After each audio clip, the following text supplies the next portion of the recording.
Alright, hey guys, welcome to the first review of 2020. In this video, I'm going to be reviewing these two beautiful Athearn Genesis SD60Es in the Norfolk Southern, honoring first responders and honoring our veterans paint schemes. These units retail for $339.98 with Tsunami 2 sound, while the standard paint scheme units retail for $309.98. Before we get too far into this video, I would like to thank Shawn Hoppert for lending me these two locomotives. These are his locomotives, and he was very generous in letting me borrow them for this video. I will have a link in the description to his YouTube channel, and be sure to go check it out. Let's start off with a little bit of history on the SD60E. The SD60E program was started to rebuild SD60s that were built in the 70s and 80s into a more enhanced, more comfortable, more fuel efficient, and more environmentally friendly locomotive.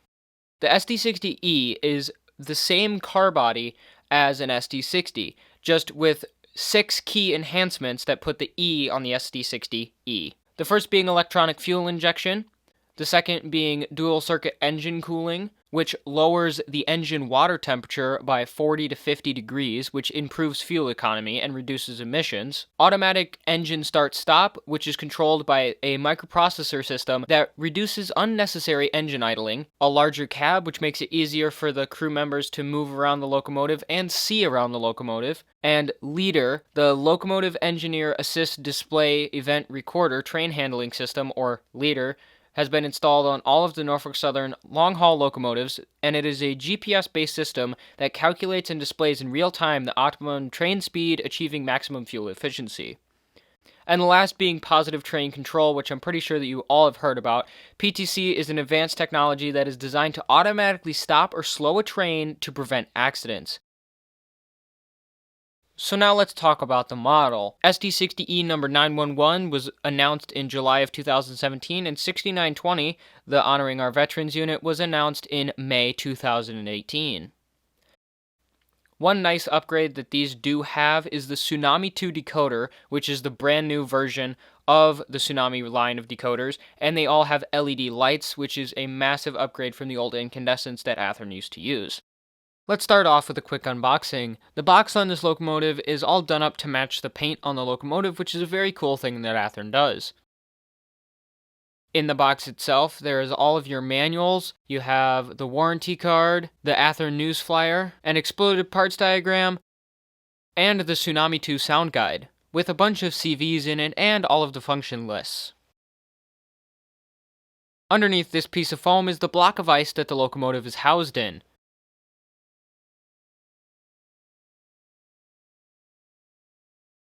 To get the locomotive out of this block of ice, you just have to slide this little plastic sheath off, and then undo the tab on this end, and then you can carefully lift the locomotive out.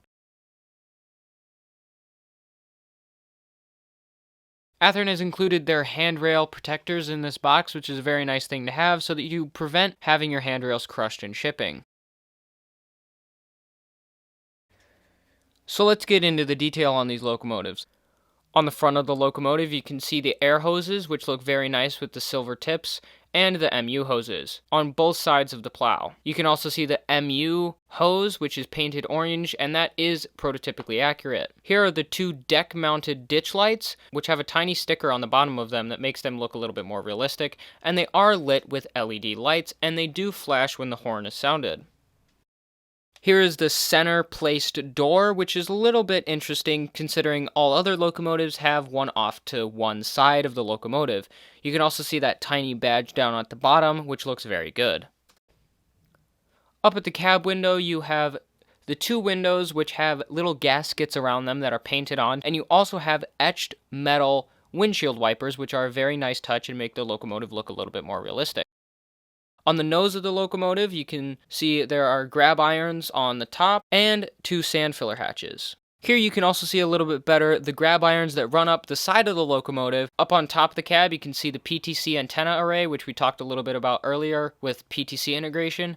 And this is done in yellow to match the prototype. I like how it looks with the white cab and then the yellow PTC antenna. Moving back even farther, both of these fans are see-through, and the first one has a etched metal grate around the top of it, and the second one has etched metal fans that are recessed into it. I'm pretty sure that the first fan towards the cab is the dynamic brake fan, and the second one is just a radiator fan for all the microprocessors, but I'm not entirely sure on that. Moving towards the center of the locomotive over the prime mover, here's the exhaust stack, and you can also see those stripes coming up from the side of the locomotive with the gold and the white separating the black and the red, which looks very cool. Moving towards the radiator section of the locomotive, you can see the separately applied yellow painted K5LA horn. You can also see the see-through radiator fans that are painted in yellow, just like the prototype. All of the printing on this locomotive is extremely well done, as you can see by all of the little numbers and all the logos that are dotted around the locomotive. As far as 911 is concerned, I could not find any prototype inaccuracies in any of the paintwork. And on the cab as well, there is a separately applied etched brass sunshade. And on each side of the cab windows, there are tiny, separately applied see-through mirrors. Moving away from the cab a little bit, you can see the EMS badge, the police badge, and the fire department badge, which are extremely well printed. You can also see this blower duct, which has that little bracket that NS911 actually does have, with all of those little see-through components in there, which make it look really cool. Moving down to the engine compartment of the locomotive, you can see the Honoring First Responders logo with the ladder on top of it, which is a really cool design with the ladder on top of the letters, and around the letters is a little bit of a gold outline. Around the brake wheel, you can see the Norfolk Southern logo, which is in a different spot since the special paint scheme on this locomotive. You can also see the separately applied brake wheel and the decals above the brake wheel. On the trucks of the locomotive, there is a ton of separately applied detail. There's a lot of brake rigging and piping, but there's also this small chain with a tiny spring on the end of it. The roller bearings on this locomotive are extremely well done, and they have a lot of space around them to look like they are a separately applied part. On the conductor side of the leading truck, you can see the separately applied speed recorder with the silver tip on it, which just gives the truck a little bit more detail. Around the frame of the locomotive, there is a massive amount of traction motor wiring and all sorts of separately applied piping. On the rear of the locomotive, there are two shelves for spare knuckles, which are separately painted from the rest of the casting, and that just adds a little bit of extra detail to the rear of the locomotive since it doesn't have a plow. It also has all of the MU cables and the air hose. For the rear headlight and number boards, it's just about the same as the front. You have the separately lit ditch lights, number boards, and headlights. But on the rear of the locomotive, the number boards are actually red. I will show the whole lighting package all lit up in a dark scene in a little bit, but having those number boards be red makes them look really cool. All of the steps on this locomotive are etched brass and they are see-through, and these are some of the better looking see-through steps that I have seen.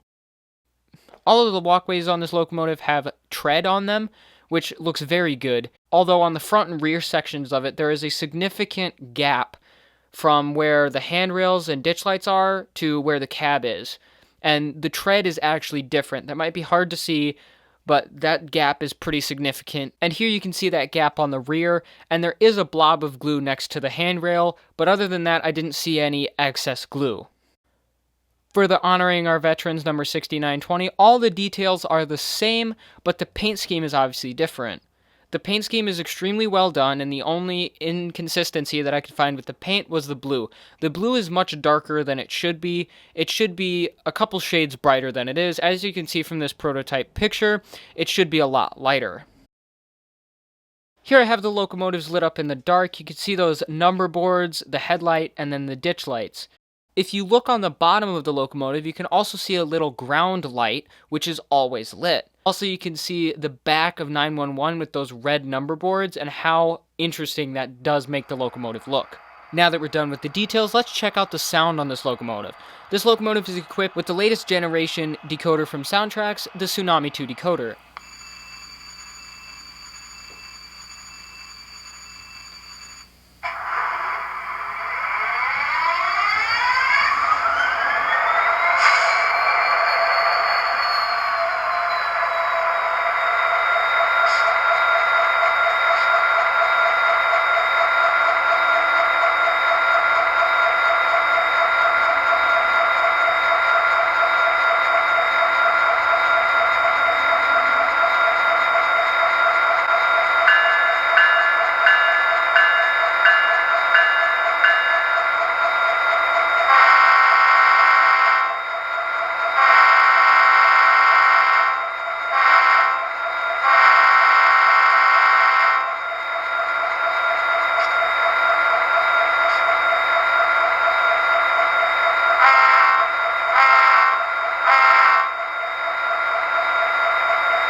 Overall, I think that these locomotives are extremely well done, and props to Athearn for making those special paint schemes, because that's gotta be a lot of work. Also, I think it's really cool that Athearn does those special boxes for the special edition locomotives. They've started doing that recently, and I really think that's cool, because then you can see the paint scheme without actually seeing the locomotive. Thank you guys very much for watching this video. Be sure to like and subscribe. I will leave a couple links in the description to where you can buy one of these locomotives.